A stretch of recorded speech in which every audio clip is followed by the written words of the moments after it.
ऐसा है, मेरा नाम पवन अग्रवाल है और मैं भारतीय जनता पार्टी का महानगर संयोजक सुबह प्रकोष्ठ हूँ। भाजपा सरकार आ गई, मैं खुद भारतीय जनता पार्टी के पद पर था। अगर ये किसी और की सरकार होती, इस न्याय के लिए मैं लगातार लड़ रहा था, अपने धर्म में लेकर लड़ता।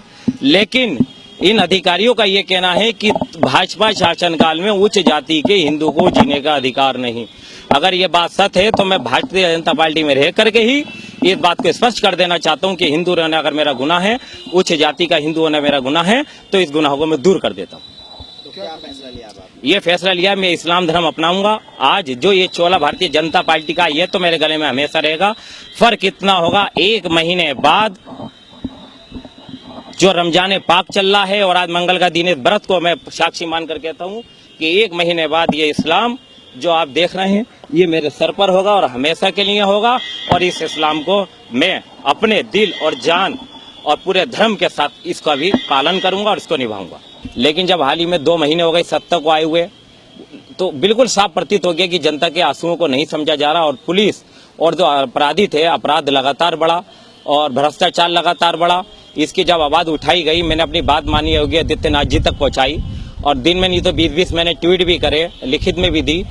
तो कुल मिलाकर एक रिजल्ट 2 महीने के अंदर इतना सामने आया कि जो आपराधिक अधिकारी थे उनको मिलाईदार पोस्टें दी गईं, उनको प्रोत्साहन दिया गया।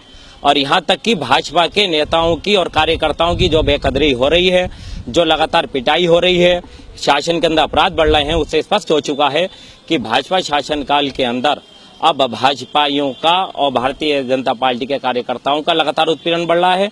जब इस बात को लेकर मैं मुरादाबाद जनपद के अधिकारियों से मिला तो उनके शब्द इस प्रकार थे कि जब उन्होंने गाली बककर अभद्र व्यवहार करा, तब मैंने उनसे ये बात कही कि भाजपा शासनकाल के अंदर ऐसा नहीं चलेगा। तो उनका ये कहना था कि तुम उच्च जाति के हिंदू हो, तुम्हें जीने का अधिकार नहीं, तुम्हें न्याय नहीं मिलेगा, तुम कोई ऐसी एक्ट के नहीं कि जो तुम पर जो है कि तुम्हारे को गाली बकने पर मुकदमा कायम हो।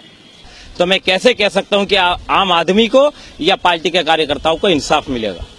तो उत्तर प्रदेश की जो कानून व्यवस्था है उससे संतुष्ट नहीं है? बिल्कुल नहीं हूं, क्योंकि उसका कारण है, मैंने पहले भी कहा था कि सांसद के अंदर मैंने जिस व्यक्ति के आंसू देखे थे कि पुलिस किस प्रकार फर्जी मुकदमे लगाती है, उस व्यक्ति के आंसुओं में जो एक ताकत थी, एक संवेदना थी, और सरकार की गद्दी पर आने के बाद वो खत्म हो चुकी है।